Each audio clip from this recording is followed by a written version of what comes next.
Hello, ഉഷയോ? ലേഖയുടെ അച്ഛനില്ലേ ഇവിടെ? പുറത്തു പോയിരിക്കാണ്. നിങ്ങൾ രണ്ടുപേരും ഇവിടെ ഇരിക്കേ, ഞാൻ പോയി അച്ഛനെ വിളിച്ചിട്ട്.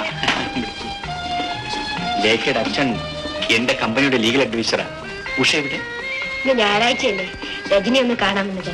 ഓ, ഇരിക്കൂ.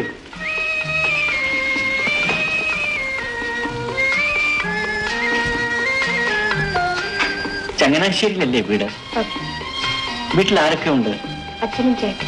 ചേട്ടൻ എന്ത് ചെയ്യുന്നു? കോഴിക്കോട്ട് മെഡിക്കൽ കോളേജിൽ പഠിക്കും. എനിക്ക് ഉഷയുടെ വീട് വരെ ഒന്ന് പോകണം. അതിനു മുമ്പ് ഉഷയെ ഒന്ന് കാണുകയും വേണമായിരുന്നു. എല്ലാം തുറന്നു പറഞ്ഞേക്കാം. ഞാൻ വക്കീലിനെ കാണണമെന്ന് വന്നതല്ല.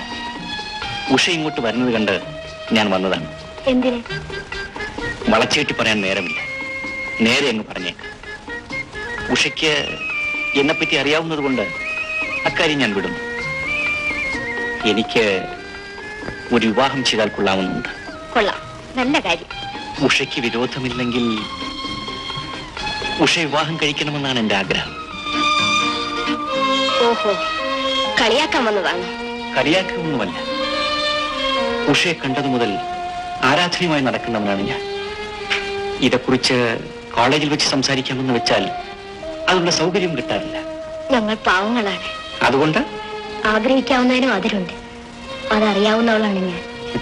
അതേക്കുറിച്ച് ഞാൻ ഉഷയുടെ അച്ഛനുമായി സംസാരിച്ചു കൊള്ളാം. പക്ഷെ അതിനു മുമ്പ് ഉഷയുടെ അഭിപ്രായം ഞാനൊന്ന് അറിഞ്ഞിരിക്കണമല്ലോ. ഉഷയ്ക്ക് എന്നോട് വെറുപ്പുണ്ട്. അത് കൊള്ളാം. വളരെ നല്ലൊരാളിനെ ഞാനെന്തിനു വെറുക്കുന്നു? മതി, ഇനി ഒന്നും പറയണ്ട.